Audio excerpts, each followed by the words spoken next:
secrecy is repugnant in a free and open society.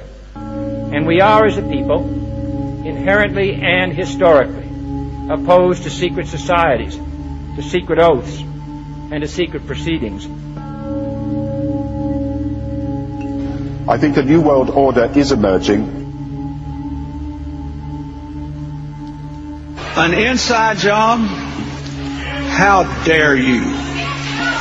How dare you?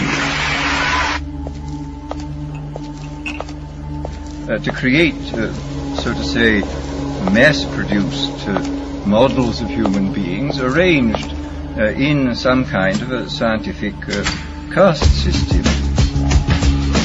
We shall go on to the end. We shall fight with growing confidence and growing strength in the air. We shall never surrender. Hello, everybody! It's the 17th of May, 2014, and this is UCY.tv. Welcome, everybody. How you doing? There, shut up! I'm making radio! Jesus, I told her like 5 times now, this is not a time to interrupt me. So that's why I went a bit out on her. Listen up, you guys. Today we're going to continue with the PDF that I have in front of me from Tragedy and Hope. Check out the website, tragedyandhope.com. There's lots of stuff available there about the trivium, which is that has been the topic for me for the last like half year or year or so.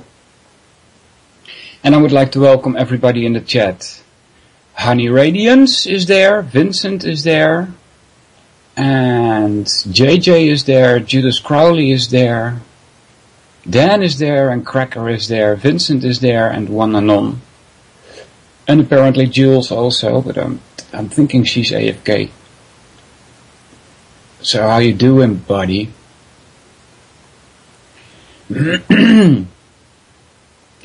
It's a beautiful day here in the Netherlands. It's a nice sunny weather. Couple of chemtrails. Well, when are you ever gonna get away from that, right? But not too many. Not that it's kind of like blocking out the sun as it usually does. So, let's see. I'll keep the chat open if you have any questions.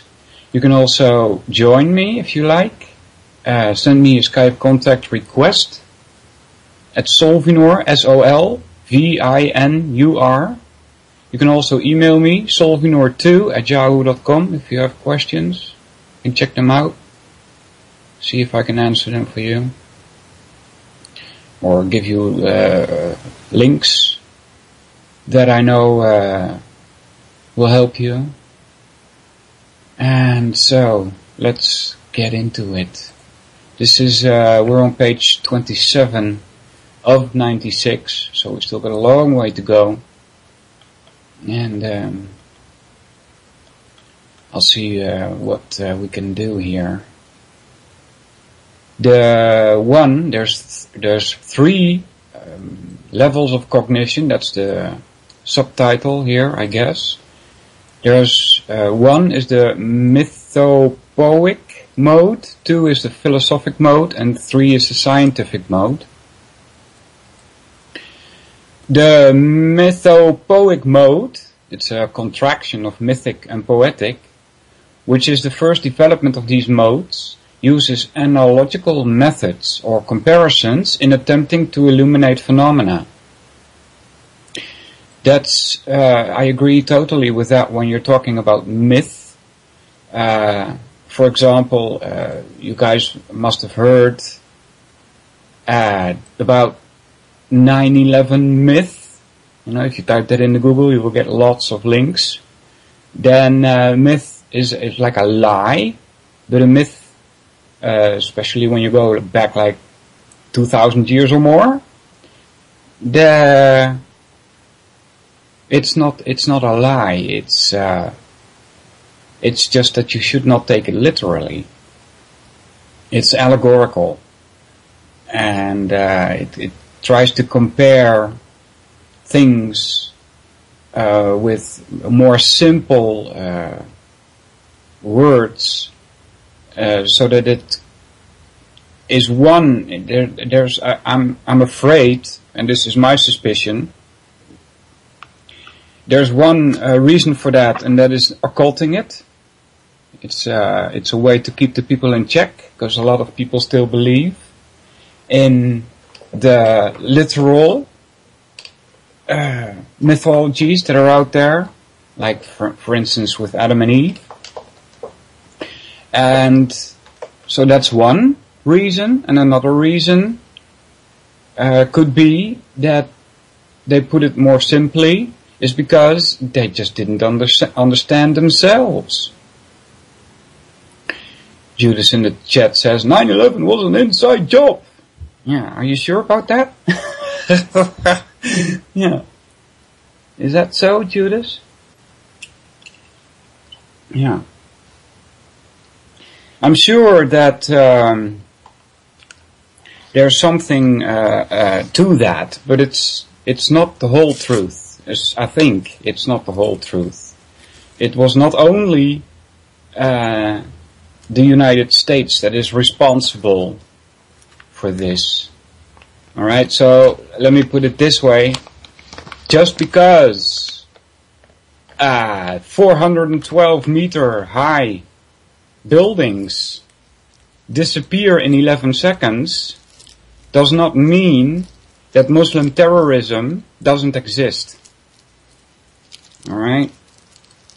I mean, I'll tell you a little story, just so that you can see how even here in the Netherlands it's grabbing hold. I was in this, I was in town, in the center of town, and this, I think it was a Turk, but I'm not quite sure about that. That kind of, I don't know what exactly his origin is.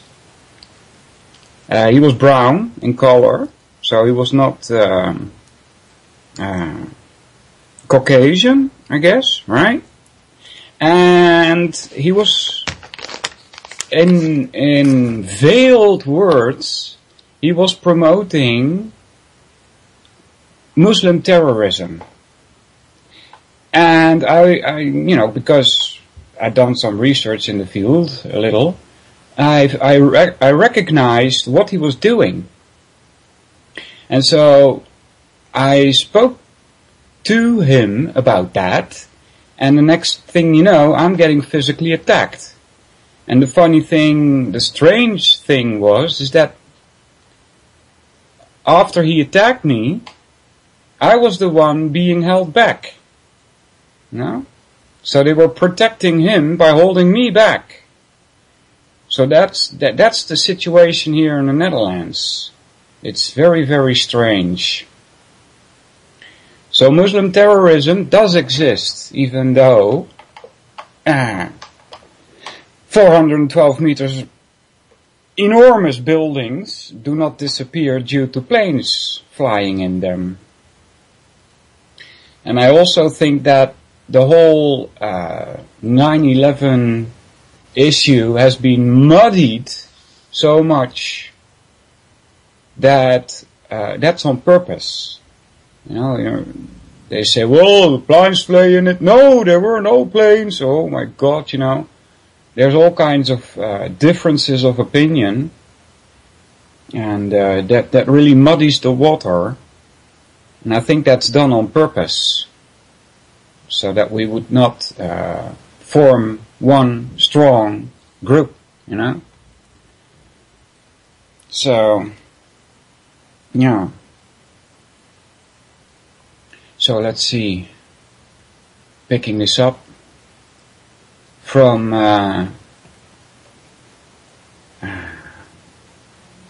the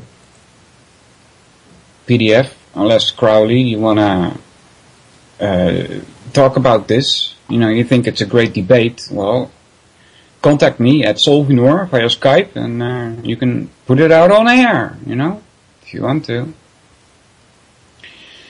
Let's see. Picking this up. For example, an earthquake has been said to be caused by the anger of a supernatural godlike being, Neptune. Anger and earthquake are compared as signifying tumult in a well-plotted narrative story, which, in the final analysis, is a human mental construct, a fiction, a fantasy. Alright. Here, there is no basis for a rational argument or for the advancement of another possibility in explanation. Therefore, the refinements which are focused upon in this mode are those of poetic or literary style rather than in efforts of uncovering truth. Yeah, so the second reason why they put this into simple terms is that they don't know themselves what's going on. So they attribute earthquakes and other natural disasters to godlike beings like Neptune. Yes, Mike says something in the chat. I hope you guys don't mind me dancing around between the chat and the PDF, but so Mike says Muslim terrorism sponsored by Mossad and CIA. When you look into that, it seems to be correct that I'm not sure. Was it Brzezinski? Yeah, Brzezinski was even there when they funded the Mujahideen in Afghanistan to fight Russia. All right, so yeah, and I think it got out of hand. I'm not sure about that though.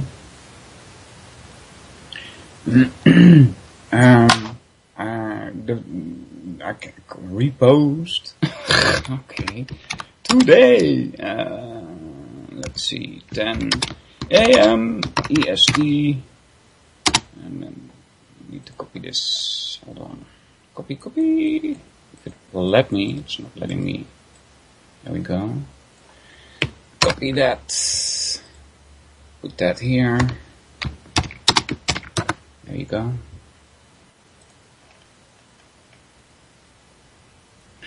Yeah, that's it's a good comment by Mike though.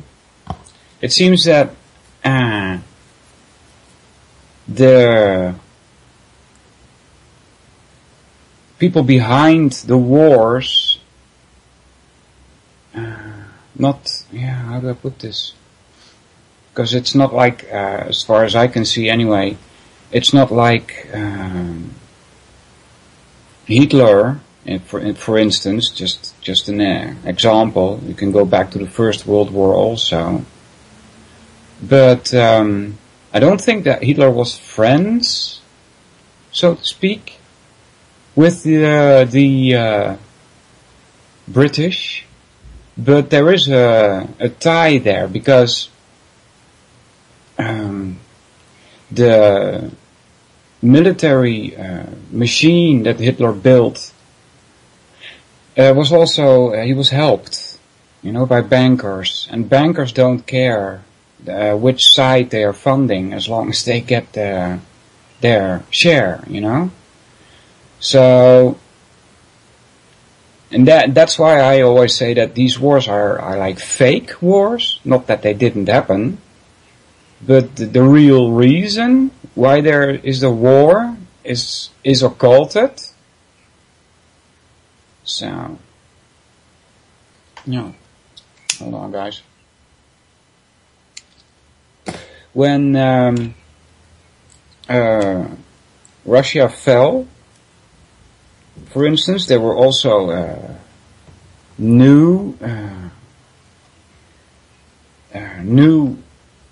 there was a new rising up of political ideologies, and some people they started warring again with each other, as they had done even before World War I.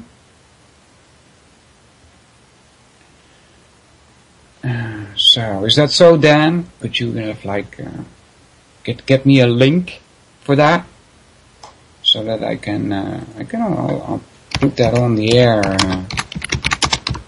if you link it with some credible source. I know that indeed, as Dan points out, the King of England was a Nazi. He says, well, Britain was their royalty do come indeed from Germany, so yeah, there's a possibility there.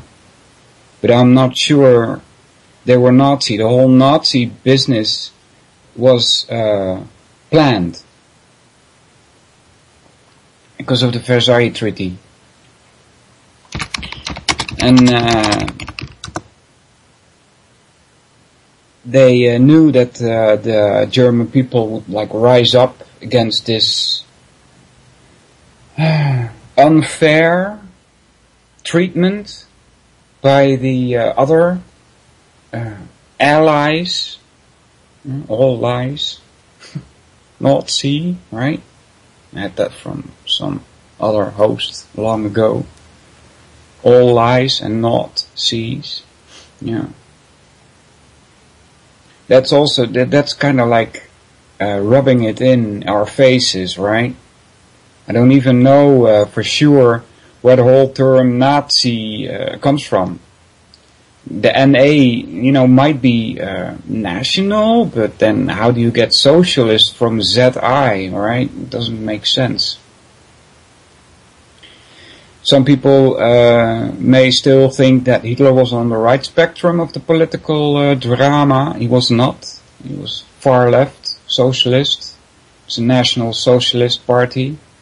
NSDAP stands for German Workers' Party, socialist. So, yeah, not so good, huh? These politicians have been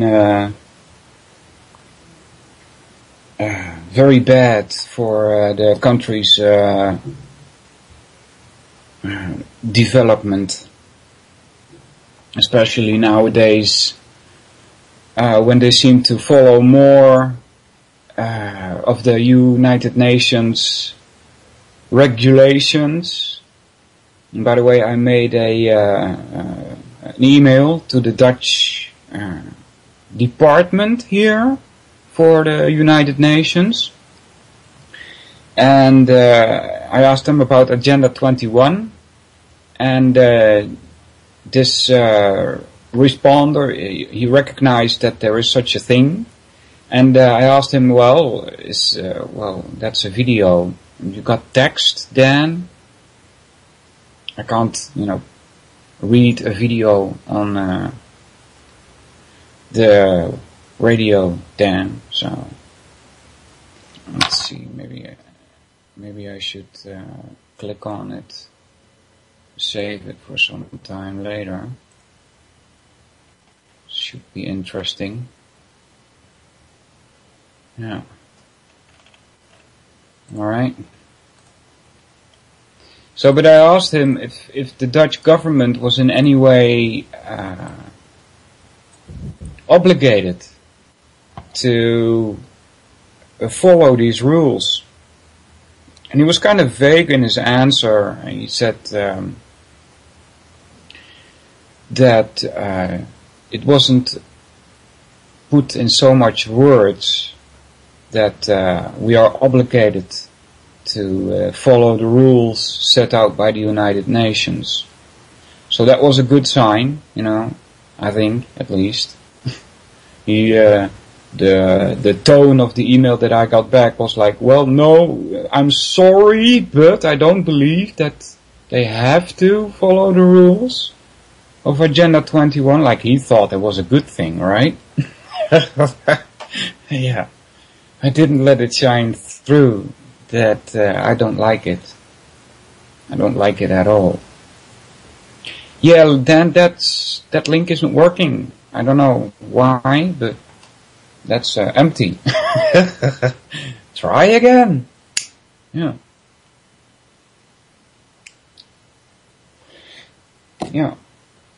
There is, however, for the Dutch government, for as far as they do decide anything, because I don't believe that they decide anything. They get told what to do by the lobbyists.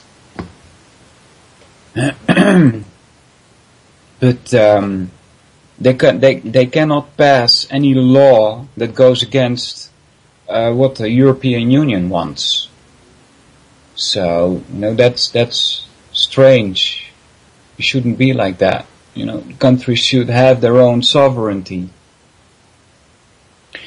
That is probably one of the reasons why, contrary to what some of you may still think, the drugs are not legal. Well, the company drugs are legal, like from Bayer, but other drugs like heroin, cocaine, and LSD, and all that good stuff, it's illegal, including marijuana. You're not allowed to grow that. You will get punished. You're not allowed to have even one plant. They will take it away from you. If you have more than 4, you go before a judge, so that he can punish you some more. So that's strange, because it's openly available in town. There's many shops there where you can buy this stuff. And I think they found a way around that so that they could tax all of that. These shops are now listed as a company, and so they have to pay taxes. The prices have gone up since they quote-unquote legalized it. So Dan, how's that link, buddy? Working on it? Jesus Christ. Let's see.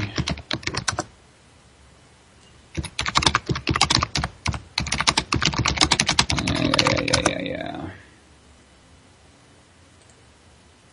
Alright, so the second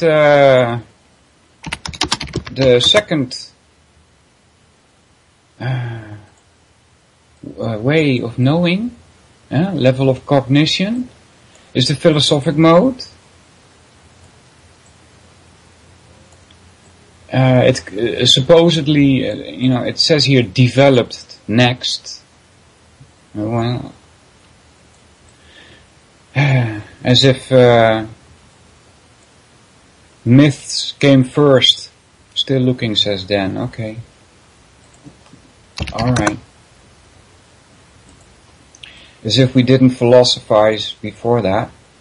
I don't know. Anyway, the philosophic mode, developed next, dispensed with extraneous entities and motivations. No, it did not. Especially Plato did not. He was a mystic pur sang. So he's talking about extraneous entities when he's talking about his world of forms. So it's no way to make a philosophy that makes any sense. Continuing, it makes observations of the phenomena itself through the filter of logic to methodology. Hold on, guys. There you got it. It's incomplete. Yeah. Alright. Let me check. Copy that. Control copy.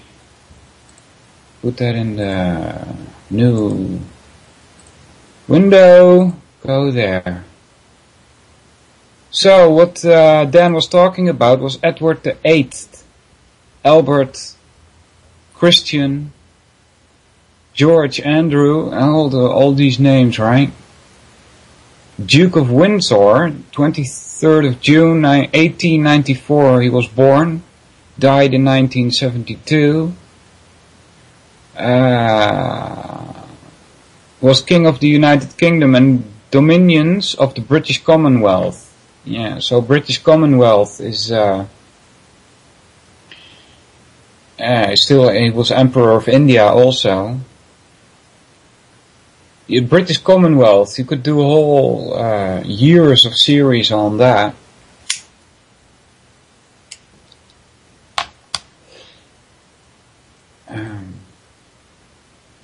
I'm not so sure that the countries that were ever invaded by British forces ever got loose of them. So, let's see, it's incomplete, he says.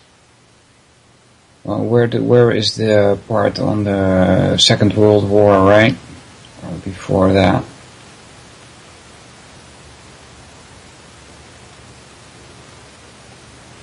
Initially, Edward's education, Prince of Wales, romance, reign. Blah, blah, blah. Where can I get some inkling about your claim?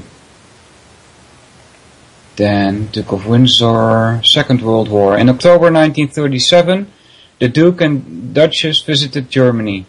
Listen, guys, they, here in the Netherlands, they have a Wikipedia also.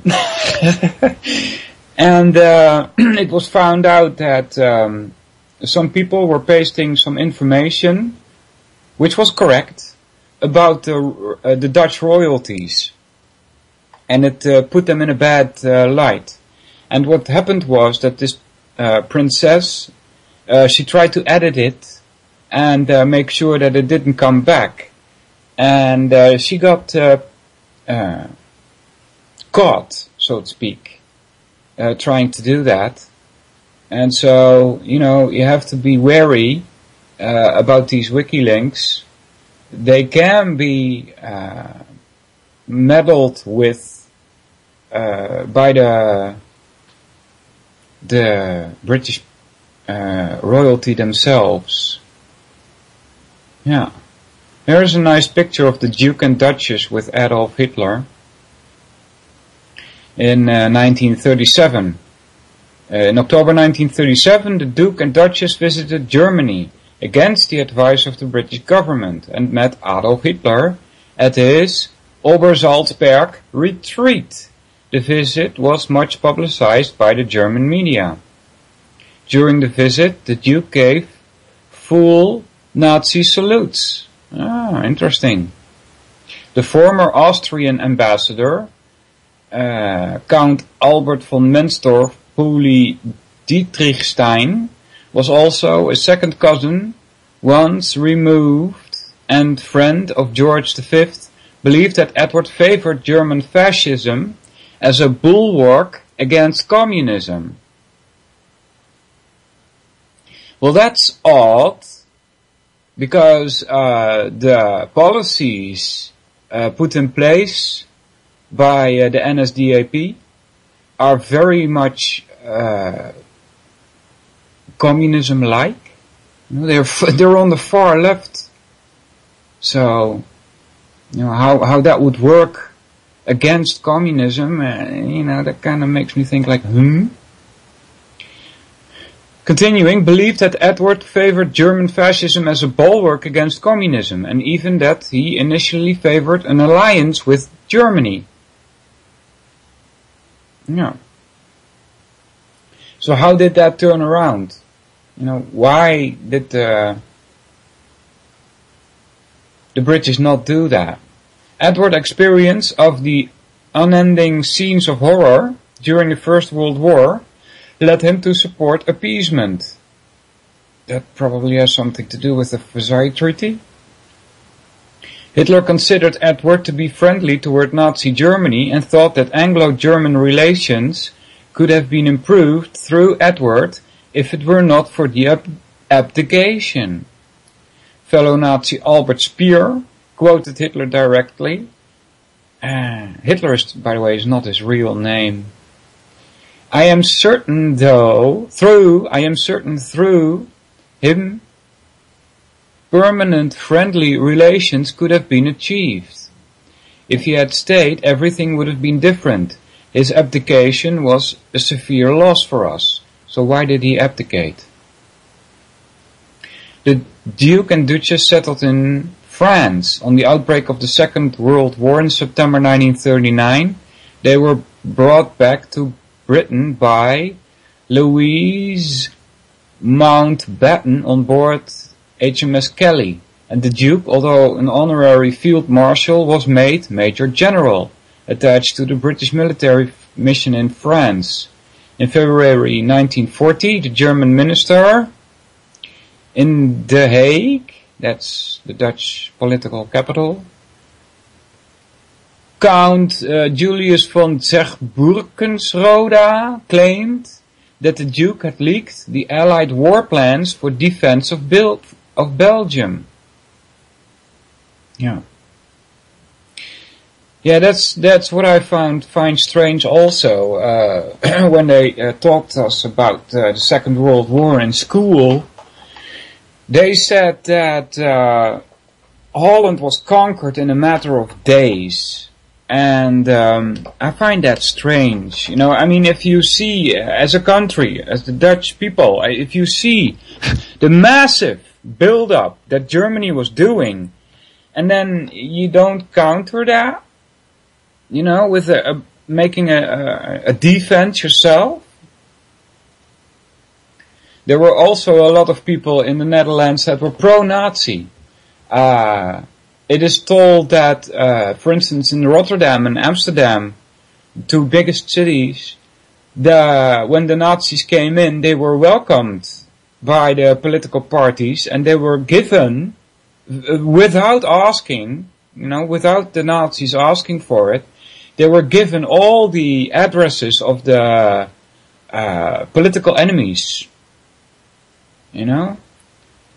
So that tells you something about how the Dutch felt, or at least some Dutch felt, about this Nazi business. I asked my parents about it. They were children when the war was on. My mother, she was in the northern parts of the country, which was pretty much left alone. She said that only sometimes a few Germans came by, few German soldiers came by, and they would take potatoes, something to eat, and then they would leave again. So she wasn't hurt in any way or something. But stealing from farmers is not something you do, right? It's not done. I do remember the quote-unquote happiness, I guess, of people that were glad that the war was over, occupation was over, the war was over. A lot of people went out in the streets and welcomed the quote-unquote allies. Yeah. I say it's, I tend to think that it was a fake war, not that it didn't happen, but, you know, it was a long time, the Dutch people, they would say, Ausweis bitte, when there was again talk of identification, mandatory identification. You know, that reminded us of the Germans. Ausweis bitte. You know, you had to have a card on you telling the Germans who you were. And so there is a lot of things that you can point to and say, well, what was the invasion from the Allies for if we still are in such a mess today? You know? So that's why I say that it was kind of fake. It wasn't really setting free. It was just that there you have different lords now, different ruling class, if it's not the same. You know, so difficult stuff.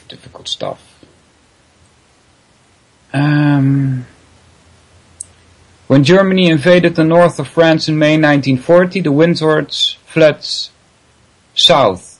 First to Biarritz, then in June to Spain.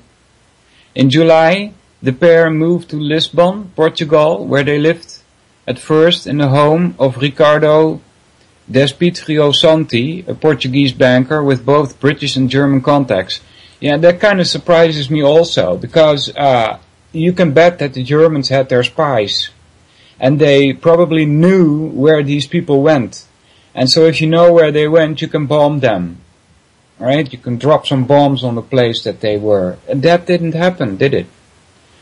That doesn't make sense to me, you know, that you fly, you seek refuge in Spain.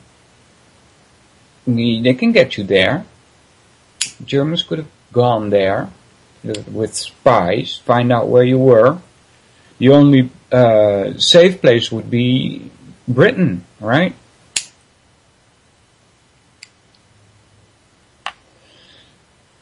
I suppose.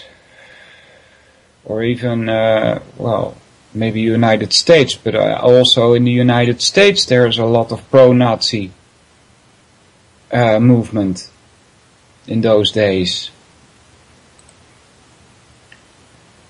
Nazi agents plotted unsuccessfully to persuade the Duke to support the German effort and wrote up plans to kidnap him. Yeah, see? And I'm telling you that if they wanted to kidnap him, they would have succeeded. They were very gründlich, the Germans, you know. Lord Caldecott wrote a warning to Winston Churchill. The Duke is well known to be pro-Nazi, and he may become in the center of intrigue. Alright, so what does that tell you about the relationship between the royal and Winston Churchill and his party? A defeatist interview with the Duke was widely distributed, may have served as the last straw for the British government. Prime Minister Winston Churchill threatened the Duke with a court-martial if he did not return to British soil. In August, a British warship dispatched the Duke and Duchess to Bahamas, where, in the view of Churchill, they could do the least damage to the British war effort. Alright, so I was talking about spies, right? I haven't read the book myself. The book is called Spy Catcher. I don't remember the name of the author, unfortunately, but I do know that he was head of MI6. And he says that the KGB in his time, this is, I think it's about 1950s, 1960s. He said that both MI6 and the KGB were not at the top. They were told what to do, both of these, by the same source.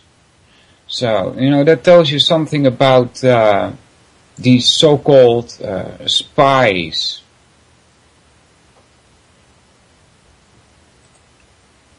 The Duke was installed as governor of the Bahamas. He did not enjoy the position and referred to the islands as a third-class British colony. Alright. So yeah, good point, Dan, about the British royals, Edward VIII. Yeah. Alright, let's see, picking this up again.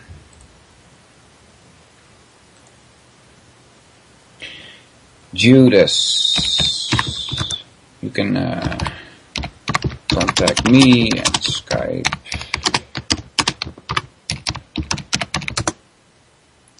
So, just got that in the chat. You never really used Skype? Well, if you must have Skype, otherwise you can't. Do it.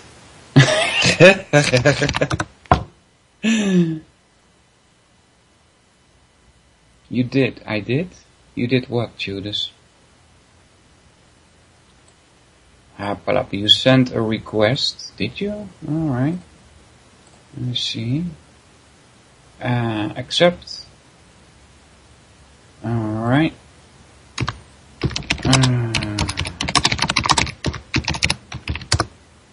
There you go.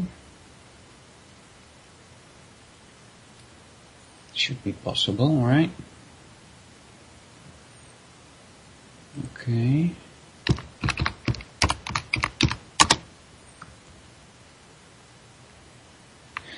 Hoppala.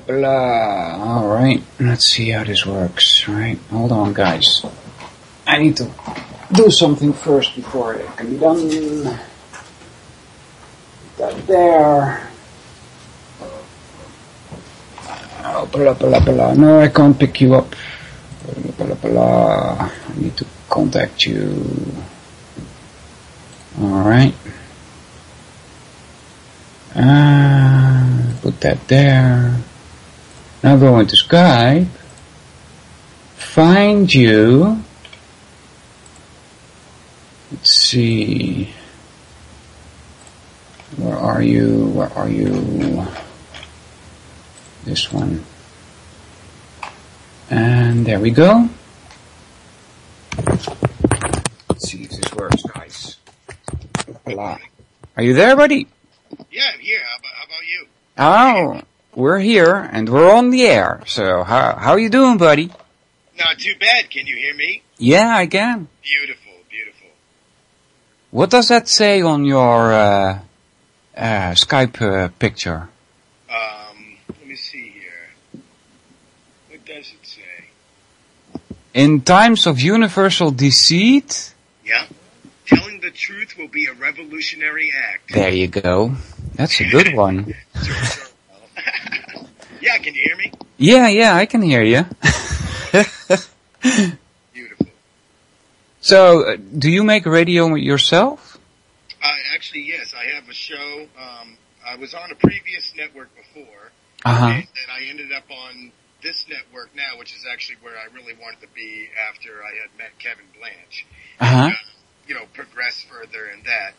And then now that I'm finally get to be on UCY, which is great, I get to basically involve myself in not only the conspiracies that are on this show and the events that are going on currently worldwide, but I also get to kind of break down, these conspiracies right to the core and enlighten people on where they might have started from.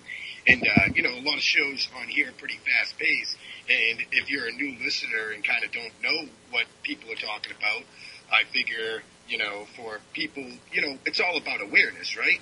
Right. So I figure the key is to sometimes break it down into the most simplest forms. And then, you'll be able to completely, introduce people into this world and actually become more concerned with it than just hearing about chemtrails or, genetically modified organisms or whatever, that is going on that's actually kind of killing us. Mm-hmm. And how a lot of people, when you approach them with this conversation, they kind of just basically shut down. And so, the people in the chat saying that your volume is low. Can you do something about that? Okay, how's that? Is that better? Is what better? Is it better now? Well, we'll have to wait in the chat and hear what they say. Okay, speak up. I got a mic coming in the mail. Okay. I'm using now my microphone from my headphones. And I have my headphones plugged in so I can actually hear the echo and you. So I'm trying to just focus on hearing you and not the echo. All right. So how did you come to interest yourself in alternative media? Well, how it actually happened was, honestly, 9/11. 9/11, when I saw it, the moment that it actually happened, I felt that there was something odd about it. And all of a sudden they come out with the Patriot Act, and then years go by, I'm in the fog, I'm sleeping like every other American, and I'm not thinking about the concerns of my liberties or my future. And then one day I made a list, and the list looked like a well-devised plan, not coincidental events. And so as I started to ponder into this, in politics, it took me to secret societies, or the AKA Illuminati.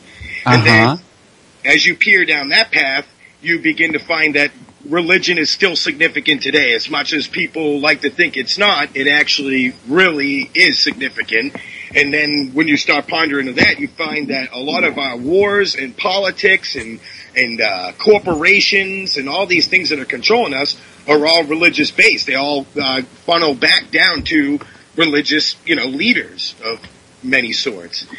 And 9/11, I definitely think that a lot of people should be aware that it was an inside job. And the people that don't think it's an inside job, well, that's probably why nothing's really going on about it. There's no investigation towards it.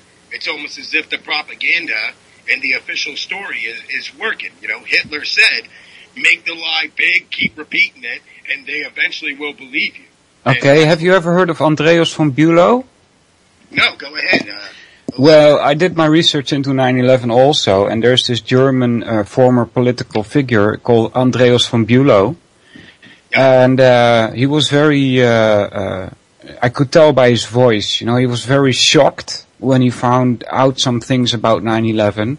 And he told me that the United States government was warned by 26 different secret organizations that an attack was coming. So how do you figure that if you say it was an inside job? How does that work? They knew it was going to happen. And if the Bush administration had any kind of wind of it, all right, which there is fact that he did. They did, yes. It's almost as if they just let it happen. They ignored the sources so that this new world order can actually be birthed into effect. So, but if they let it happen, which I disagree with, by the way, but if they let it happen, how is it an inside job? I mean, to let it happen means that it came from outside, right? Check this out.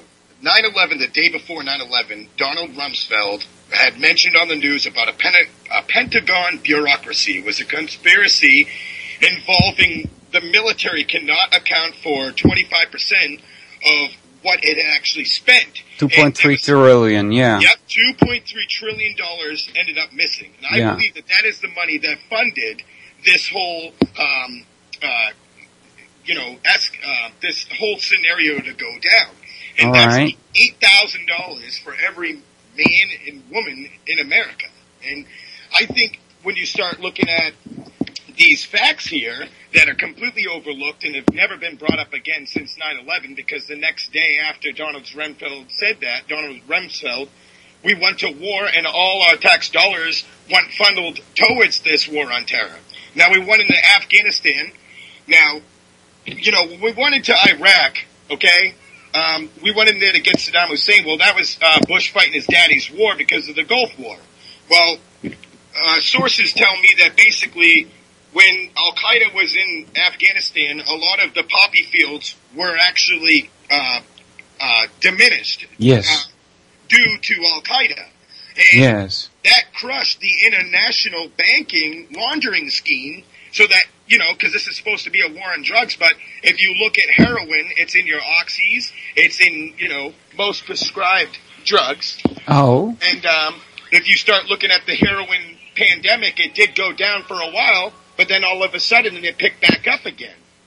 And then, what's that? Hold on 1 second. Yeah, sure. I'm doing a show. We're on the air. I'm on the air right now. With so anywho, another host. So what I'm trying to say here is that when we went over and took over those poppy fields, the heroin business started going back up again. And then before you know it, like I'm from Maine originally, and the Oxy pandemic ended up in there about shortly after 9/11, and then before you know it, heroin is actually cheaper than Oxys now. So all the people that got hooked on pills are now going back to heroin. Mm-hmm. And so I know this is like really kind of crazy to sit there and to think of, but Al-Qaeda had stopped the poppy fields. And then when you look back on the speech from Bush, he's like, enemies of freedom committed an act of war against our country. Well, I believe that we are the enemies of freedom because now our liberties are gone. We're getting spied on by the NSA. We're all getting molested at the airports and anywhere of travel. They're starting to put up roadblocks everywhere so they can go ahead and search your vehicles. And this is all going against the Constitution. And I believe that this was all a well-devised plan from the get to not only infiltrate other countries and start to begin – look at – they're infusing democracy all around every country that they've taken over so far. Well, not every one of them, but most of them. And the thing is that is a way of us to be able to basically get our foot in the door and start controlling everything around the world. And this TPP has a lot to do with it too. When the Patriot Act got instilled in, which I think is another weird coincidence because the Patriot Act got instilled in like shortly after 9/11 happened. It was not a consensual vote. We did not have a say.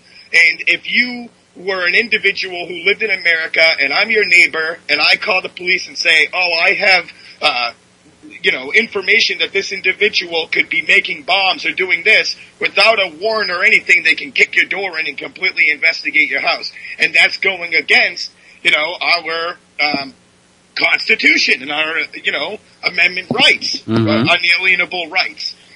And when you start looking at the money that's propping up with international bankers, when the Al-Qaeda had actually crushed the poppy fields, that actually sent us into a recession, and now we're right back up and, think the heroin business is booming. And people don't look at that any longer. And again, going back at the beginning, the Bush administration knew of all this info. In fact, the speech that he made, I believe it was September 21st, he made a speech about all the information that he had, how he knew that they were in 60, I believe it was 60 individual spots around the world. They go to other towns and then recruit people to turn them into Al-Qaeda soldiers. And these people are trying to basically, dictate people's lives. They want to basically control everything. This was in the speech. And then all of a sudden we're bombing Afghanistan, going into Iraq because of weapons of mass destruction that never existed, and he got hung. Well, the United States exported them. That's right. Exactly. That's what I mean. So they did exist, but... Well, not the way that they said that when they said that he had nuclear weapons. Okay? That's correct, yeah. The UN there went in there, and they had even investigated and said they were even willing to let people go ahead and actually search their compounds. Correct. And their bases. And we still went over there. And, this is all... What it is, I believe, is that... All right, but let me ask you this. If you say that 9/11 was an inside job, do you mean that Muslim terrorism had absolutely nothing to do with it? I honestly believe that the Saudi Arabians had a hand in it. I believe that UK had a hand in it, and I believe that the American populace had a hand in it. All right, what about Israel? Israel. You mean the Vatican? No, I mean the Zionists. I don't think that they had anything to do with that. You don't? Oh, that's odd. Well, the reason why is because, when you start looking at the fundamentals of past history and certain things, it's not necessarily pointing towards the Israels or Israelites or Jews or whatever. Yeah. It's mostly pointing towards people that have already had their arm in the corporate industrial makeup of our lives, with just about everything that's around us, Right. When you could be wrong. I haven't looked further. I do know that when you start looking at Zionism, the Jews that were in the Holocaust, those were the ones that promoted Zionism, and those were the ones that got killed, and again, that's like an obvious controversial, statement to throw out there too. Because it's not like we were there. But, when you look at what they did, I believe it's not like, too many people have come out and credibly said it. There is a couple people that are still alive today will say that the Jews that did get, in the Holocaust or, gassed in the concentration camps, they were actually more of the elders. They had a lot of the financial banking systems of their own. Mm-hmm. They had a lot of the history of Zionism and the actual history of, ancient religions. And they, not necessarily ancient, but the practices and religions that they were following. And they ended up basically, getting holocausted. You know what I'm saying? So, but it's different from, let's say, the Oklahoma City bombing then, right? That there you say, well, it's an inside job, but the 9/11, it was not done by the United States only, right? I don't believe it was just the United States. All right. I believe that this was an event that had other hands orchestrated within it. All right. But I definitely think that if you think that it's not the United States only, and they quote unquote let it happen, right? Yeah. What does that say about the geopolitical situation? Well, give me an example. The geopolitical situation. Are you talking about the geography political situation? No, not the geography. I mean, you know that the national politics are fake, right? Yeah. Okay, so what does the same go for geopolitics? Because they just let it happen? Well, this is going to a state of where money is obviously kind of, this is where it probably gets really complex. And the debate comes into where, whether it's an inside job or not. But when it comes down to money, if you could look at politics, it's all been bought out. Everybody's been bribed. All politicians are basically have a price tag on them. Yeah. And that is really what's going on today worldwide. Uh-huh. And I think that explains a lot of the TPP as well,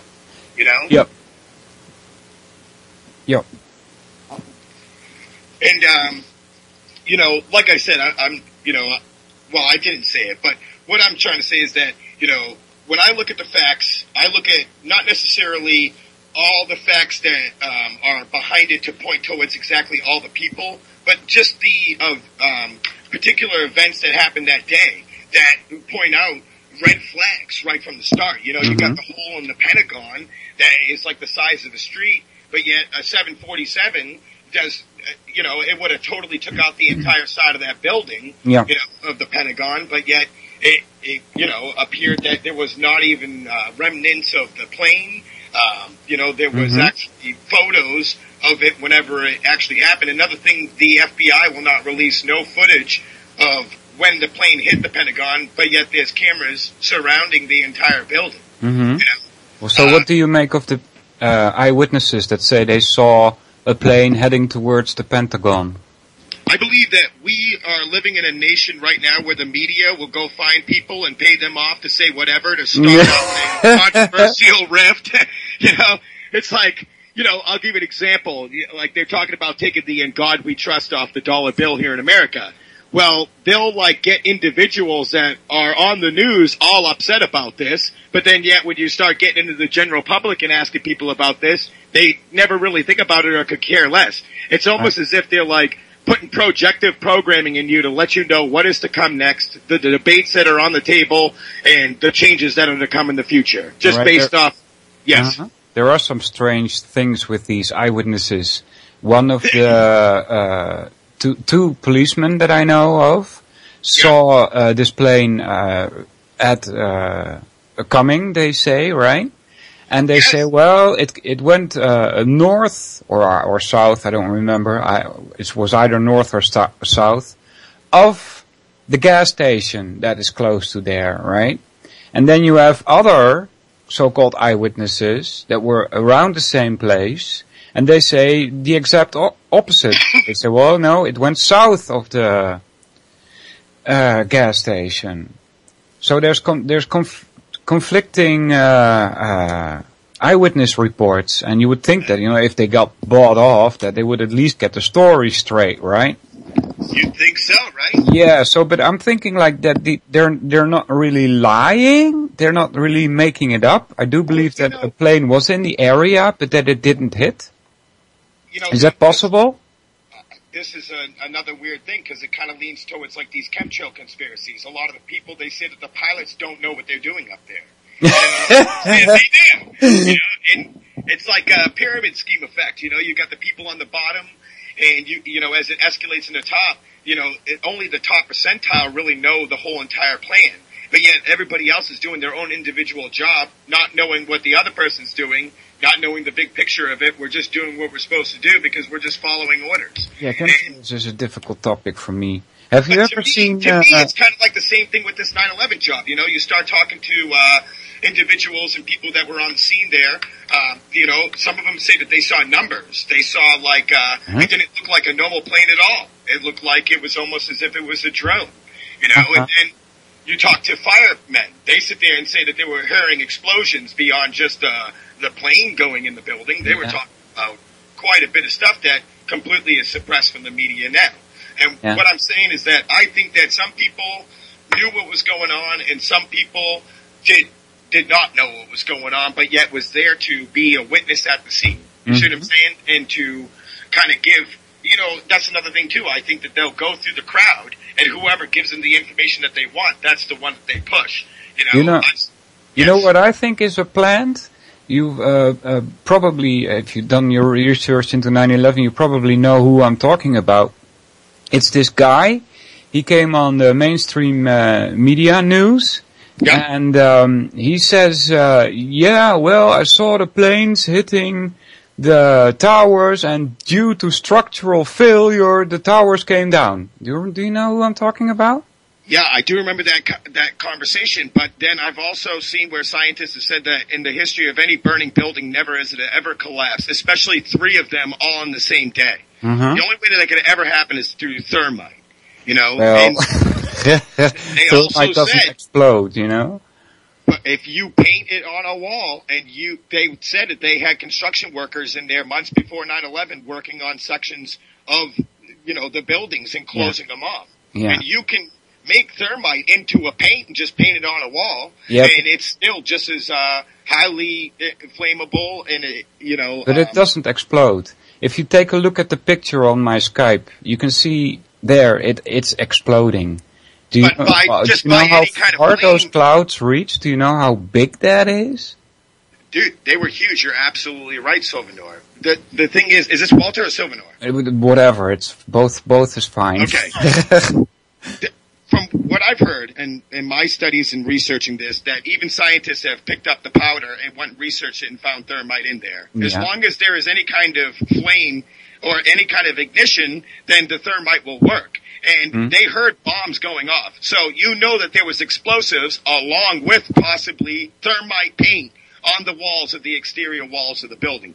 And again, this is all not necessarily a conspiracy theory. This is all a part of the private investigations of citizens compared to the investigations that are no longer going on with the FBI or Supreme Courts here in America. I mean, they're not even investigating it, but yet people themselves will go on their own and, you know, do documentations or interview pilots. They even said that people have found the yellow boxes there, and the FBI confiscated them, and they even wrapped up all the metal and turned it into USS Ronald Reagan or whatever. They turned it into a ship, you know. And so there's the evidence right there. Instead of trying to collect and gather this evidence and maybe use it for, you know, a trial down the road, you know, they just told. I mean, how do you find a passport of individuals in that mess? It was almost as if it was. You know what I'm saying?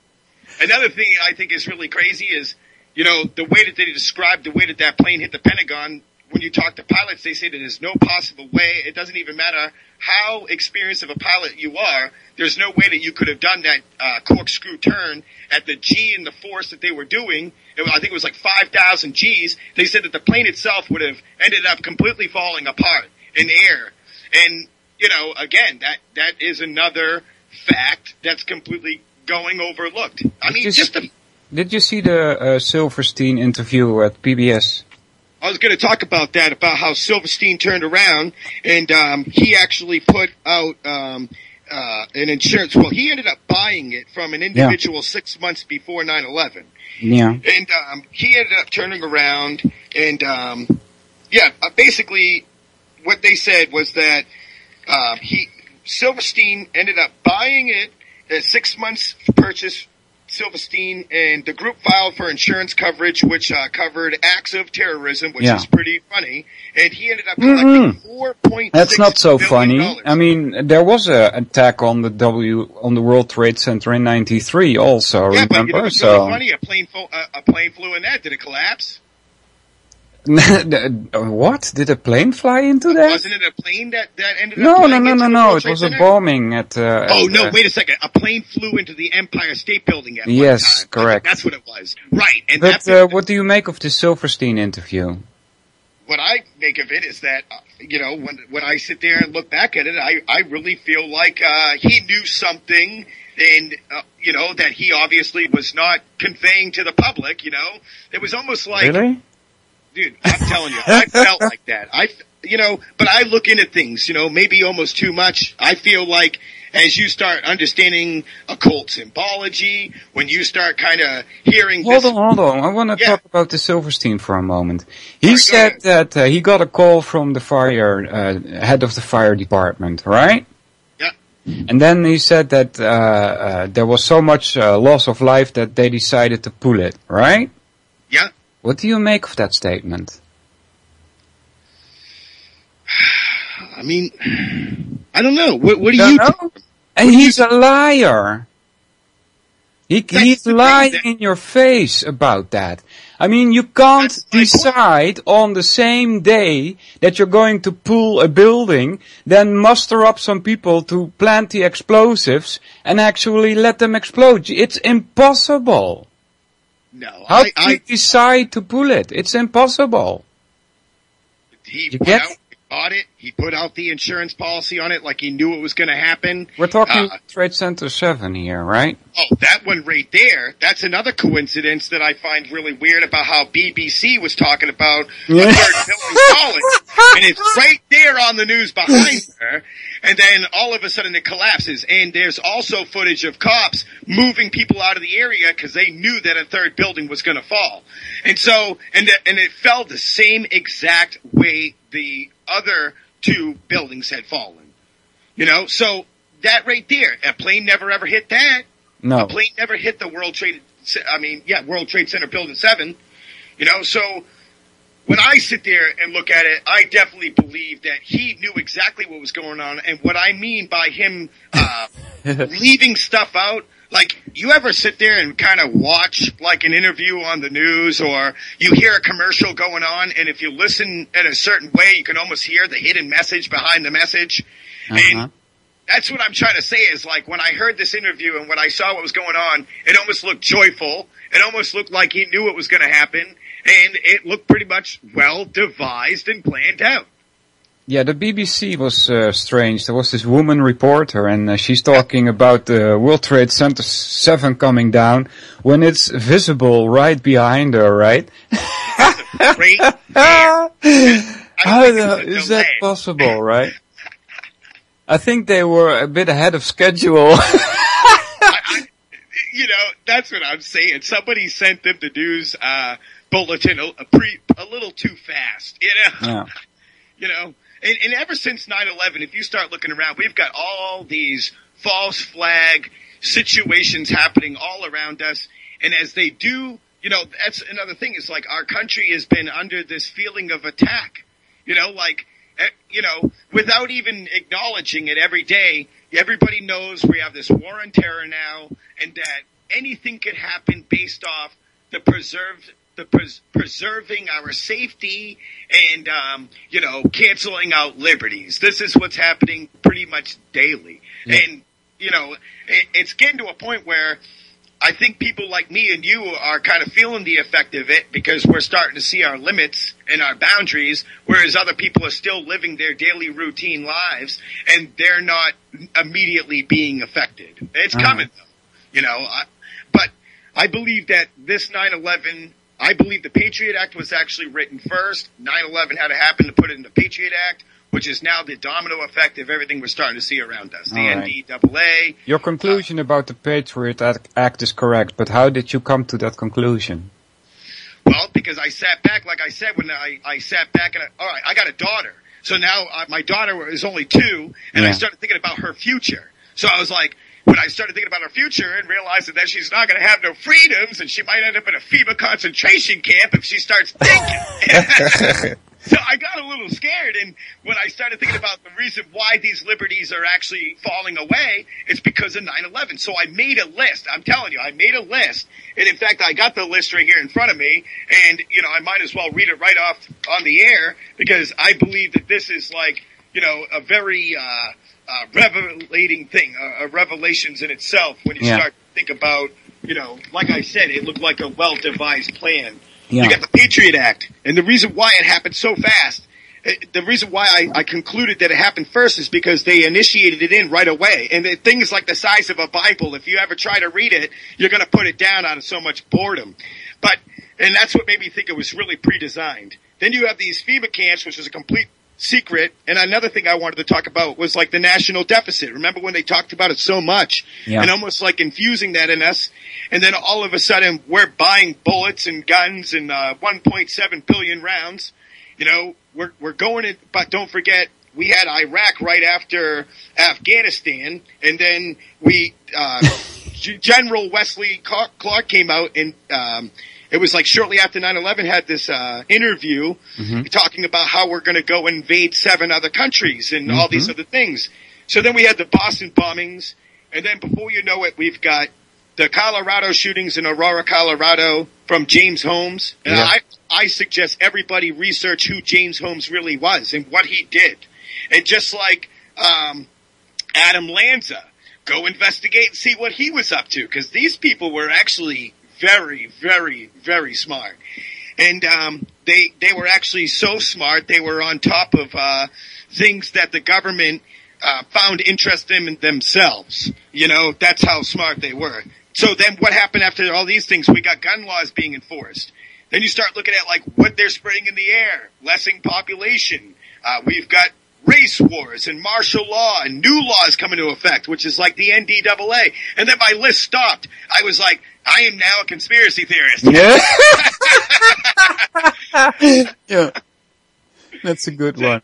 So then it just totally escalated from there. And then honestly, when you start looking at the politics, it does take you to the threshold of religion, because it's like, when I read the Bible when I was really, really young, not out of like basis of faith, but just sitting there being like, what is this all about? So I started getting into like paganism, witchcraft, Catholicism. I started even looking into like Buddhism and whatever, you know, whatever I could find to sit there and try to find an outlet for myself. That's where I was heading. So of course, you know, you start reading doctrine. Well, I had picked up things I had read from the Bible and then started realizing that like, is this prophecy coming true? Like, so I started to think about, you know, is the forces of our governments, or maybe even religious governments, trying to form the end of the world? You know, and I'm like, this is a good question here, you know? And so then that's when I came across secret societies like Skull and Bones and the Freemasons and Rosicrucians, and going as far back as the Knights Templar. And the Knights Templar is actually the Skull and Bones like today. You know, and it all falls back to like the Pirates of the Caribbean and all this occult hidden knowledge that we are completely unaware of in society today. What did you make of all your religious studies? What was your conclusion? I'm under the conclusion that most of it is based off a fundamental of control. There's a lot of actual secret messages within there. You just have to be smart enough to start looking and paying attention and asking questions. But in the principle of it, most religions are taught mostly on the foundation of war and hatred, and to fight others because of their non-existence of your beliefs. And there's you tend to realize that we have developed this almost like it's all like a government. It doesn't matter how you look at it. Government is religion, just like everything else, because it's all about governing your mental, you know, your conscious abilities, you know. They don't want you to think outside the box. If you start looking back in the ancient days, you know, when we first started and all the way to when we started building communities and governments and all these things, you start to see that we've been doing the same thing generation after generation after generation, and they don't want people to become consciously aware of this. So did you start your 9/11 investigation straight after it happened? Right after it happened, I knew that there was something up. But I've always been. Hold on 1 second. Hey Jesse, can you please get Chimera? Somebody? Kayla? There's living in the house. Yeah, I have a 2-year-old daughter. She just like busted into the door. Hey, lock the door on your way out. Grab her. I'm not kidding. Real life radio. Yeah. A 7-year-old. Awesome. Just pick her up. That's good to hear, buddy. Because you hear also a lot of talk about people not being able to have children anymore. So it's good to hear that at least you got 2. You know, I got 3 children. I got 2 stepchildren and an actual biological daughter. But that's a full package. I'm a happy guy. All right. So, but did you start immediately after it happened? Let's go back into that. Lock my door too. So this is what ended up happening when it comes down to I've always been one of those type of people that have looked at the society and felt like there was something wrong. Like we're living in a matrix. So, but I always was labeled the crazy guy, the odd sheep, Yeah.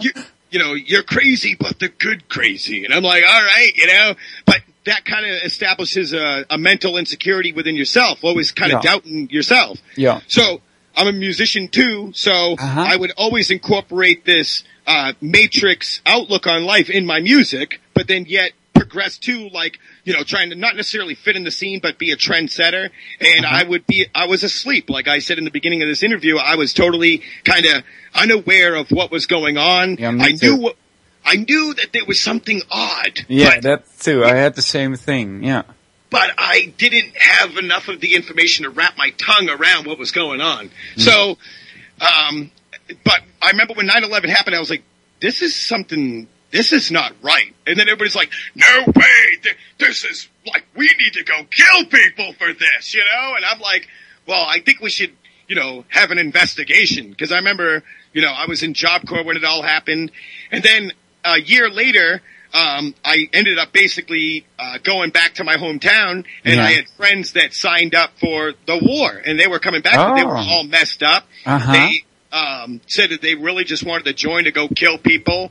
And when they got there, they realized that it was nothing like they said that it was, or even was appearing it to be on the, piss stream media. Okay. So but again, during the time of being around my friends, they weren't really aware of what was going on neither. They just basically were more excited to go to war, do something, I guess, noble. I would talk around fires, campfires, drinking with my buddies, like, why do you really want to do this? Something doesn't seem right, man. And why do you want to, I was always not necessarily an anarchist, but just never really was a fan of the government, even when I was a kid. So I'd be like, why do you want to enlist and become property of your U.S. government, completely controlled, and what if everything that you're fighting for is completely wrong? So again, let's speed it up a little faster. I always kind of knew that there was something fishy about it. And then as years went on, after a while people started, saying the same thing. And I was like, I told you so, and again, I was still kind of asleep, just living my life, not necessarily, not what I mean by asleep is I wasn't enforcing the message of awareness, this patriotism, America's, real true goals and where we should be heading. And so, that's what I mean by asleep. I wasn't an activist. Like Kevin Blanch, the guy's wide awake. I love that guy. It's because every day he wakes up, he feels that his purpose is beyond himself today. He's got a message that needs to be spread. And that's what I feel is being awake. You are consciously aware and you want to try to wake up the masses as well. So 9/11 it's like the new JFK. Yeah. I had the kind of same thing. When it happened, I knew there was something wrong because I had an education in steel. And I know that planes cannot bring down these huge towers, you know, so I thought, well, okay. Still being very naive, I thought, well, the government is going to investigate and come up with an explanation as to how this happened, right? And let's not forget about Saddam Hussein. He actually wanted to turn his refineries into euro. I believe they had invented a new, not gold standard, but they were going to after 9/11, right? That's right. And when Saddam Hussein had switched, because remember, we had the petrodollar in 1973 with the Saudi Arabians, and it was like the biggest con in history. You know, instead of having the gold standard, you know, we basically flipped everything over. And they said, okay, so then don't forget 2000, we had a direct attack on the dollar, which was basically from euros. And we ended up basically going over there, and because I got some notes I'm looking at. Basically, the Gulf War in Iraq destroying the very heart of it, never to rise again. But Bush Sr. killed 500,000 children. The Clinton administration knew of this, and they said that the price was actually worth it. Yeah. Of the children's lives. Yeah, in November unbelievable, 2000, right? I know. In Iraq, they were going to switch to euros, and this was a direct attack on the dollar and on the U.S. financial dominance. Well, the U.S. didn't like that, the government at all, so like the crooks we are, we made up a lie through the media telling everyone that they had the weapons of mass destruction, and in 2003 we invaded them, and once we had control over the country, it quickly went back to the American dollar. General Wesley Clark, 2007 interview stated that not only were we to go into Afghanistan and Iraq, but worse than that, we were actually going to go take out 7 countries, and we actually have. We actually Syria was among that, right? Yeah, it was Syria, Lebanon. It was hold on. Don't forget they had the dinar too, because Libya was going to go to the dinar. The 7 countries we had: Libya, Afghanistan, Iraq. It was. I wrote them all down. They're so mixed up. And, I wonder why you still haven't attacked Iran yet, because I think that was on the list also. Actually, we've gone to Iran twice. Iran was taken over. Really? Yeah. You mean in 53 or what? I believe, didn't we already go into Iran right after Afghanistan? When we move our troops right into Iran? Well, secretly maybe, but not openly. That's what I mean, but not necessarily openly, but they did mention it on the news. Did they? Yes, they did.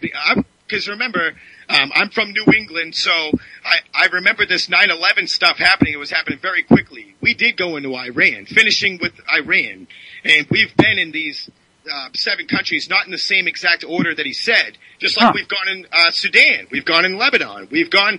I heard that even though now don't hold me to it, but resources tell me even though we never wanted to attack Syria, we've gone in there. We do have troops on the ground, and we do have military action, presence going on in there. So we might not be, putting our big, genitals in the mix here and, showing who's boss, but we definitely are having presence all around the world, you know? And that to me is pretty scary, when you start thinking about your tax dollars getting your nose in everybody else's business, When you start to think about what happened in Afghanistan, we went over there, started bombing people, and then they started making that everybody that appeared to look as a terrorist or whatever, everybody was a suspect. Everybody was, looked at as an enemy. So, if they sit there and bomb your vehicle and kill everybody inside and then go and search your vehicle and find that there was no bombs or anything, it didn't matter. This happened time and time again. And, if somebody came in our country or you're in the Netherlands, what if I started bombing your country? You wouldn't start shooting at me? Yeah. That's basically what was happening. And one's freedom fighter is another one's terrorist, right? Exactly. You got it right. Actually, that's absolutely right. And so we're living in a country right now where America, that's what, I actually make videos, not all the time, but I do, and I apologize to other countries for the ignorance of America. Because we literally I can't really, it's not that we're stupid, because we're actually really smart people, and it's not that we don't care, because we really do care when the the bullet is truly on the line. We are compassionate people, but in another sense, I don't know if it's the fluoride. I'm not. Our government is dumbing us down in every angle possible. If it isn't the music, the television, you know, that's our idol. You know what I mean? That's our God is the TV. And, you know, if it isn't on CNN, we don't believe it in the masses. This is what we've come to, where there's so much information we don't even believe to know what's true. And there's so much history going on that the kids today don't even care to know what happened in the past to know what's going to happen tomorrow. Yeah, and I can tell you that, for instance, you mentioned CNN. What you see in the United States is especially meant for the American public. If I try to, because I'm here in the Netherlands, right, and I type in the Google USA CNN, I won't get it. I get CNN International, and I get the news that is prepped for me. You see? Yeah. It's a different station. What's weird is that whenever I type in CNN International and I go on there in the YouTube, for some reason it'll give me videos from like a year ago. Oh? And I'm like, I guess this must be an imitation page. You know what I mean? A year ago, huh? Strange. Yeah. It is strange. That's what I'm saying. Like, the internet is being heavily controlled and monitored. Yeah. I have family members in Maine that went to go watch, I think it was the Carpenters or whatever, and it said that you had to pay a price to listen to the video because of the TPP and the copyright laws that are going on. And, you know, again, it might not be the same for everybody, but what I'm trying to say is that sometimes whenever I go on, I can't get the world news that's going on in your area. Huh. You know what I'm saying? Just like you can't get the news that's going on currently in our area. Yeah. You know? That tells you how controlled it is, right? Yep. Repress, yeah. Yeah. JJ mentioned something very important here. He says, dude, they were running drill simulation planes flown into buildings on September 11.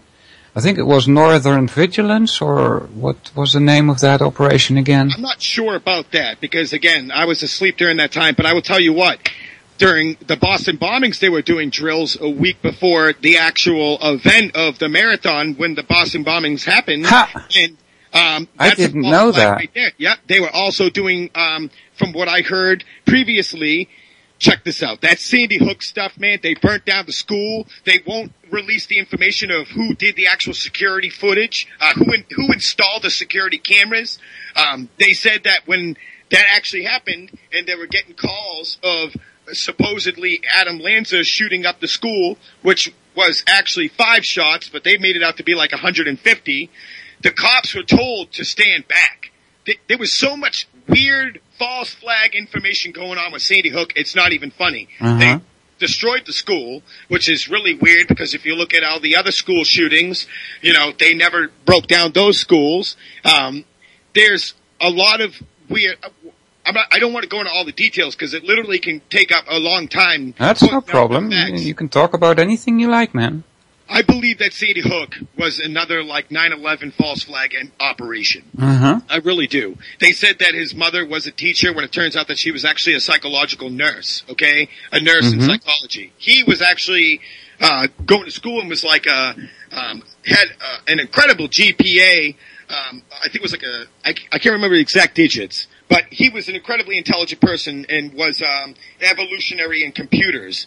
They said that he was so evolutionary that the FBI couldn't even get back the information that he supposedly destroyed on his computer. Another thing that I find weird is saying that he shot his mother with a .22 rifle. Why didn't he grab her? You know, what's funny, I might as well grab the notes. It's pretty intense of what they said had happened actually on this operation with Sandy Hook. It was really crazy. She ended up having like AK-47s or something like that. In her house or in her car, what was it? Yeah, it was in her house in her closet, and she had 3 like really high velocity weapons, and he supposedly killed her with her .22. I don't believe that. If you're gonna kill your mom, why don't you just grab her gun and kill her with it? You know, and why did he leave his .22 at the scene? Okay? Like, why did he leave it? You know what I'm saying? Why didn't he take it with him? That sounds like planted, you know? Sounds very planted, doesn't it? Just like James Holmes that situation was really weird because they said that his home was rigged with mass explosives and complete mazes of booby traps, but yet alerted the police before it happened. And that sounds like to me the FBI went in there. This is what it sounds like to me. I believe that the FBI made all these booby traps and stuff in case anybody wanted to go into the building, okay, before these shootings ever happened, and then they would get blown up as well as the evidence. But because it all worked out as well as they wanted it to, this is a theory now, okay? Now, I believe because it worked out as well as they did, they just went and then unrigged all the booby traps. And in that way, you know, they can also say, hey, he told us that he had bombs in his apartment that were all rigged, and before we went in there, he ended up telling us all about it. If you're going to go and kill a bunch of people in a movie theater and have all this planned out, why would you let the cops know that, hey, we're going to kill you too? You know, like, why would you let the cops know of your rigged booby trap, you know, before it happened? If I would just let them die too. You know what I mean? That's the plan, right? Yeah. So, and let me ask you, after you kind of like finished your 9/11 research, what was the psychological effect that it had on you? My psychological effect was that when you ask a typical American, most likely, not every one of them, because I was under the impression that a lot of the ones that I was hanging around with were under the impression as well that 9/11 was an inside job. And if we knew this, what are we doing? What is going on here? Why are we still at war? You know what I mean? Like, why are we not doing something? So then I started asking people, and they're like, well, I think it's a little of both. So you think there are terrorists, and you think it was an inside job? Yes. I'm like, that doesn't really, okay, you know? Like, so I started realizing that people are really at an actual mixed emotions themselves. So I believe that the people that do know that it was an inside job, you know, we should be signing petitions. We should be on the side of the road protesting that 9/11 was an inside job, and don't let it ever get swept underneath the carpet. You know, like, we have a problem in our nation with turning around and hearing very big information and then brushing it under the carpet months later. Like Fukushima, the BP oil spill, you know, the scandal of the Pentagon bureaucracy. Nobody talks about that anymore. What I want to know is, what did it do to you? Because I'll tell you what it did to me. It motivated me. It motivated you. Awareness. Jeez, I just got mad. I really got angry. Did that happen to you too? I always have been angry at the government anyways. You always were. When I was 16 years old, the military was coming to me all the time asking me to sign up for the military. At 16, they were watching me. I got ran over at 19, and I was walking down the road at crutches, and two people in black suits pulled over and was like, we want you to join the military. And I'm like, dude, I got a broken leg. Are you serious? And they're like, we're not worried about that. I would be open and honest. I'm like, dude, I smoke marijuana, you know? And they're like, that's okay. You know, as long as you pass the first piss test, you'll be fine. I was like, dude, I was diagnosed with ADHD and they've been prescribing me with medicine, basically trying to talk my way out of this. And they were like, literally, that's okay. That's okay. Jeez. You know, I was like, so at 17, they're like, why don't you join the military and sign up for it? You know, it's a great opportunity for you. You can travel. You'd be excellent at it. And, you know, I'm not going to lie. I pretty fit. I look like, I don't know. Sometimes I feel like I could actually be in the military. But again, I don't believe in my government. I don't believe in control. I don't believe that I should work for somebody and be owned and just follow his orders, whether I believe in them or not. I have morals, you know, like, come on now. So I couldn't do it. And I've always been kind of like this anarchist. I can't explain it to you, you know? Maybe it was the musical influences that I have, you know? I'm not really sure, but I've always just had like an outlook as the government is the enemy. So, you know, so when... Yeah, I never had that. That only came after, even more research, because 9/11 took me like 3 years. I was busy with it. And then I started doing looking into other things, among them chemtrails, for instance. Absolutely. And then at a certain point, I woke up and I got so mad. I was like astonished that I didn't explode, you know? That's how mad I was. I still am, by the way. So. I actually felt like literally that more people knew than this is what it was for me. Imagine knowing something and it's in the back of your mind like a psychic experience, and then all of a sudden you get confirmation after confirmation after confirmation, and you're like, I knew it! And then so you're going to go around and be like, hey, you know how this is this way, right? And they're like, I guess so, and you're like, you didn't know this? Or, my more anger is towards the populace of our American culture rather than just my government. I already knew that they were scandals and crooks. And in fact, you know what this did? This has inspired me and motivated me to not only look out for every American's freedom, because what happens to them happens to me, and I don't care what it is. The fact that you can go out to a bar, get drunk, possibly put your life and somebody else's life at risk, that's totally fine. But I can't smoke a joint? Why? Because the majority says it's not right? You know what I have to say about that? I can't say it because it's a swear word. It's bad, all right? And what I'm thinking is that, the whole mission here is to direct the consciousness towards the American populace that your job is to be in control of this country. You are actually really the government. And you turn around and put your responsibility in the hands of somebody else that is just taking advantage of you and putting, their genitals deep inside your anus. And you're just like letting it happen with a smile, and, when you can start to make people be aware of this, that you're, right now we're at a very interesting time in history because history is happening right now. And while people are living their daily rat race and grind, they're going to eventually wake up and see that is completely the meaningless way to go. And to protect and preserve our liberties and freedoms for the future of our children is what's mostly necessary. And when you get to the geopolitics of our economical status worldwide, there is a very small group of people that own all the capital in the world, and the very a very large populace is very, very poor. And this is going to be this could be a domino effect of a revolution, not necessarily a warful one neither, more of an intellectual renaissance. And I see us actually heading this way.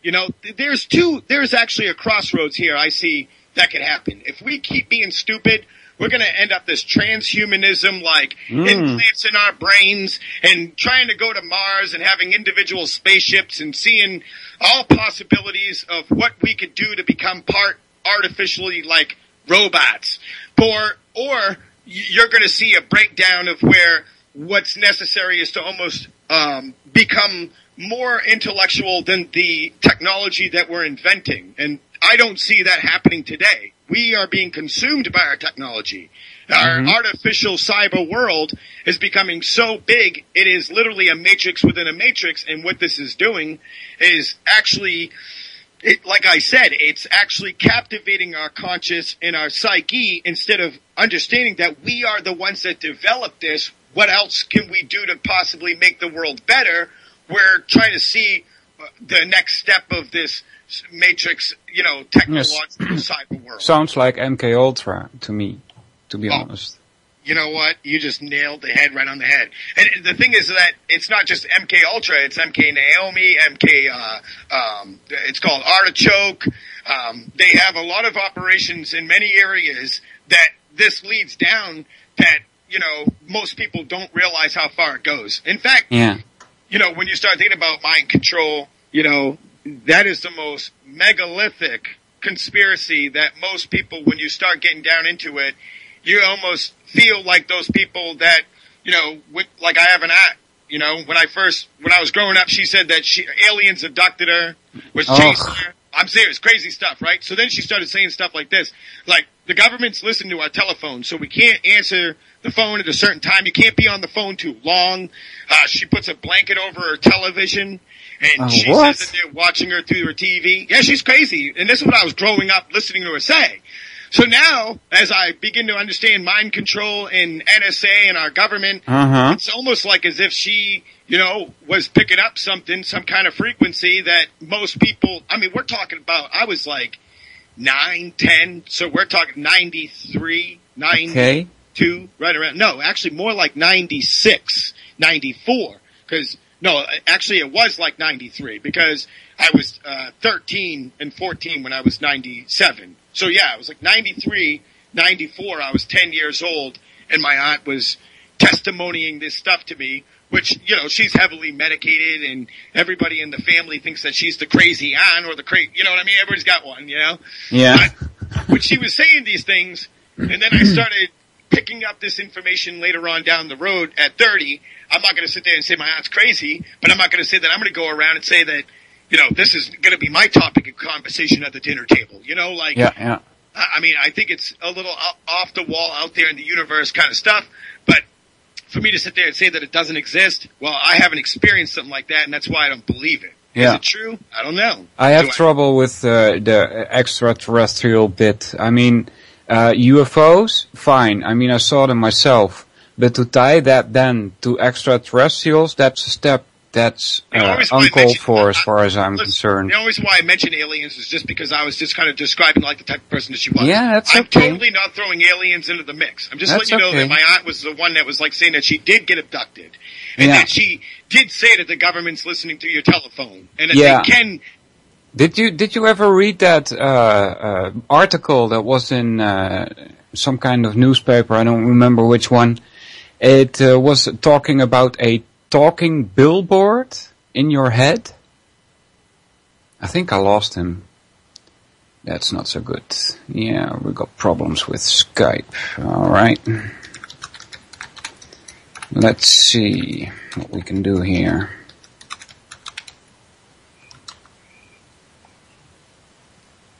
Yeah, yeah. Trying to fix it. Let's see. We got Skype problems. Let's see what we can do here. Sometimes restarting helps, but I don't want to do that. Let me write this down before I forget it. Talking billboards. Because that may give an explanation about people having these quote-unquote experiences. Alright, Skype still. Are you there, buddy? Let's see. He seems not there. Let me... let's see. He's gone. Now I should get back. Let's see. Okay, there we go. Let's see if this works. Yeah, he seemed to have picked up. Are you there, buddy? Still problems. Don't think it's his end. It's a Skype thing. Unfortunately. Nope. Let's try this again. He's in gesprek. That's Dutch. See? Alright. Let's see, are you there?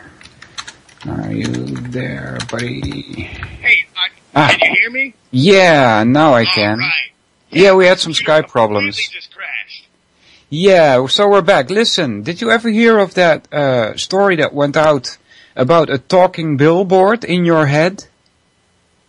I did not hear about that. Yeah, I got this from Alan Watt.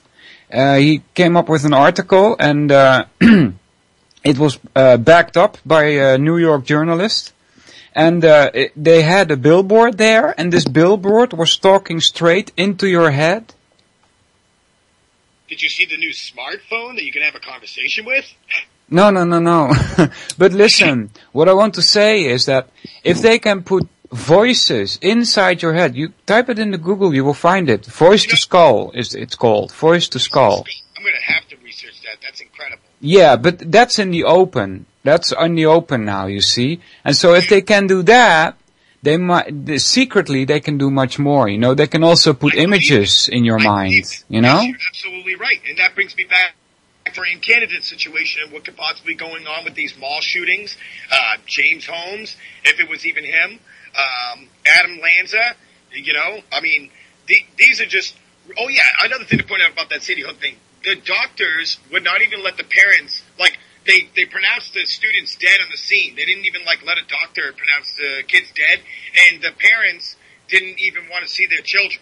Like, is that not weird? Is that not, like, a little false flag kind of like, you know, yep. hair situation? Yep. But these billboard things, when it comes down to this MK Ultra, that's really interesting because have you ever heard of the, this is really out there, and, you know, I've got no boundaries when it comes down to conspiracy theory, except for like reptilians or aliens or certain things like But they're talking about these conscious archons. Have you ever heard of these archons that I'm talking about? Yes, I have. It ties to Gnostics. Exactly. And so when you start thinking about these archons and what you're talking about right now, this could possibly be something that our governments or whatever have had a hand in with trying to control and maybe even use on us in many, many, many ways. Which are like these conscious parasites that feed off your conscious energy and try to keep you in a state of fear and like always like a negative aspect of life. You know, you're never really going to make it, or, you know, like, and when you start thinking about these conscious entities or whatever you want to call them, you know, this kind of correlates with what you're talking about, this, you know, billboard that can put voices in your head. Yeah, so I kind of tend to think that it's technology. It's possible via technology, so we don't need entities for that. You know, sometimes people like exterminate technology from a spiritual realm, but most of our technology is developed from a lot of minerals and certain things that still come from the earth. So to sit there and say that there's no life, you're fading out, buddy. Can you? Are you still there? Yeah, but you're low on volume. I apologize. Can you hear? Is it better now? Hold on. Maybe it's this little button here. Is that better? It's a little better, yeah. It sounds like you're backing off from the mic. I was putting a book away. Okay. Yeah, archons. We should probably Google that, right? It's with this ARCHON. Is that correct? Yes, that's what I believe it is. ARCHON.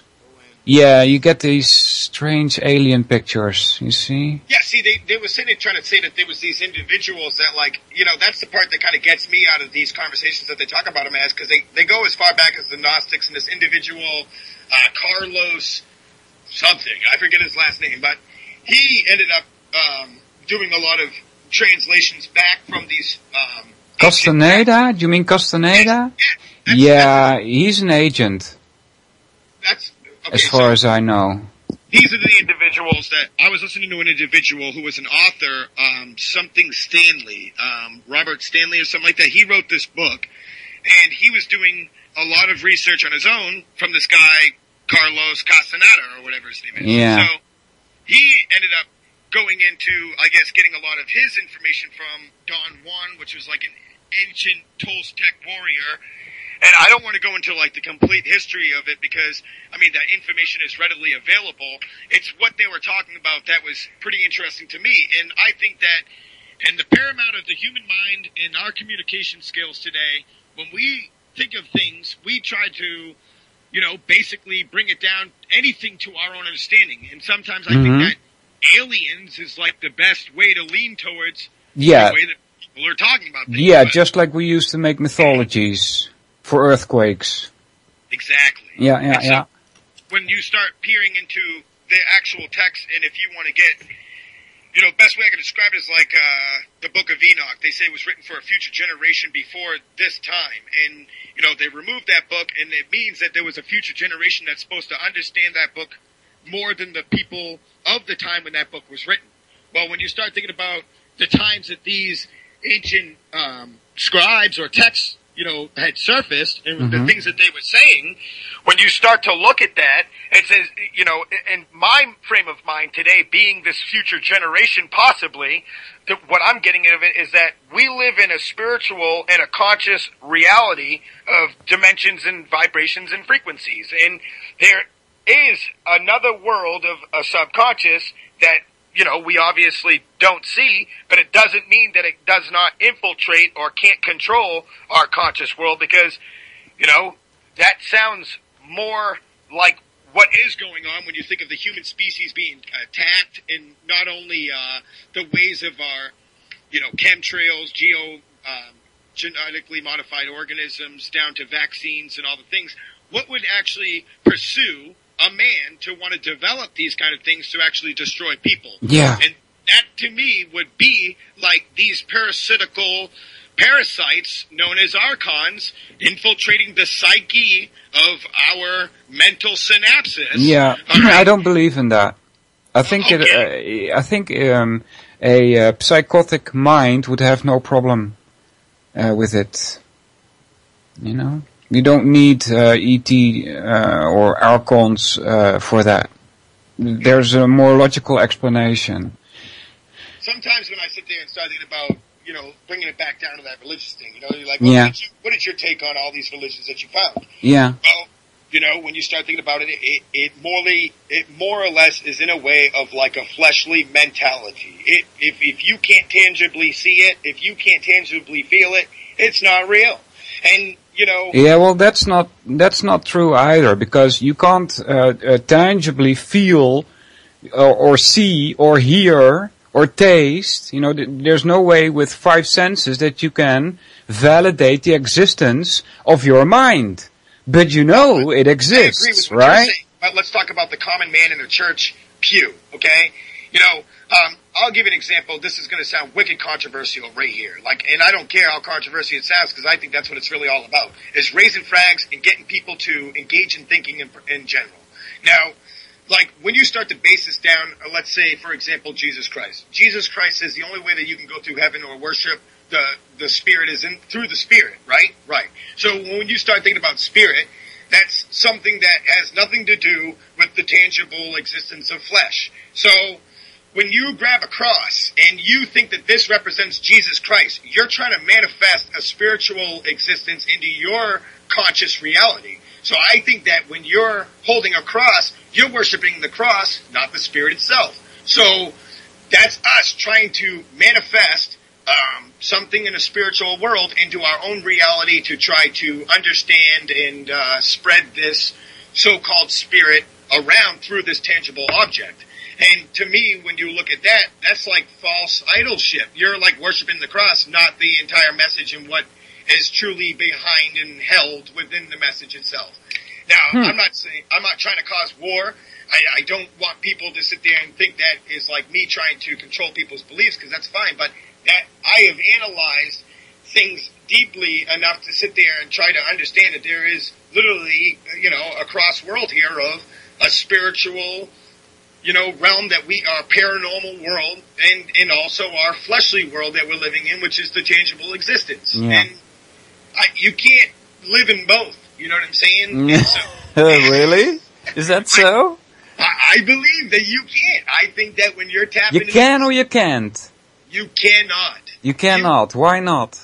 Because we have a false ego in ourselves that tries to create other things to be our gods. And when you realize that there's something bigger than us, you realize that you control yourself. And as long as you're tapped into your both yin and yang, your feminine and your masculine side, you have the ability to decipher, hey, is it right to kill people?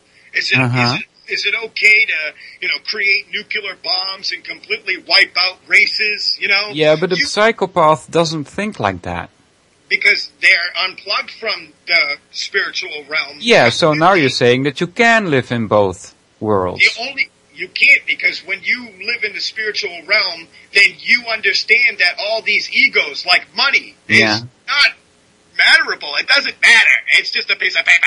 It totally controls the masses, You want to sit there and start looking at, listen, that's what I'm trying to say, is that we live in this world where, we want to kind of control everything, and then yet you look at the people that are controlling us, they want to be God, and they want you to look at them as God. But when you look at, I wrote this quote, for a ruler to think that there is nothing greater than himself, the only result will end in chaos. Because when you meet somebody that doesn't believe in the same things as you want to kill him. Or if you meet somebody that points out that they're, hey, you bleed just like me, and you can't stop that ocean. You can't stop the air. You can't block out the sun. You know, you're not God. You're just like us. And when you become to this premises of a mentality, you realize that you're in more control than what you think. You know, and that's dangerous for any government. Yeah. All right. Hey, listen, buddy. I want you to mention when do you make radio? I was supposed to go on June 1st, but I realized my brother has a wedding on June 1st. So okay. Oh God. So I'm going to be on the following Sunday. All right. You know, people will sit there and be like, "Oh, this is Bible study." You know, to me, it's not necessarily a Bible study situation. It's still history. You know, it brings back exactly why I said I believe religion was removed from schools, is so you don't understand the history of religion itself. You know, if you don't understand the history of religion, then you're not going to see the control that's around us. And there is a connection there, yes. And it's not Bible study 101 in the sense that that would be used to control you, Bible study 101. This is Bible study 101 for awake people. There is a quote from a philosopher, Seneca. He says, "Religion is looked to be as the common people as truthful, to the wise man as false, and to the rulers as useful." And if you think about that deeply, that will tell you something. Yeah, that depends on what standpoint you're looking at it from, right? Well, common people live with blind faith, and wise men look at reasoning, and they want to have reasoning and answers to everything. And if they can't, then that's how a scientist comes about. I need to prove that God either does exist or he doesn't. And that man's not living in blind faith. And then a ruler, they have the fundamentals and the philosophies of all They do, yes. They use this religion against you to manipulate the masses. Yes, that's correct. So, but the 8th would be your first appearance then? Yes, sir. June 8th will be the first appearance of Subliminal Sanity. Subliminal Sanity?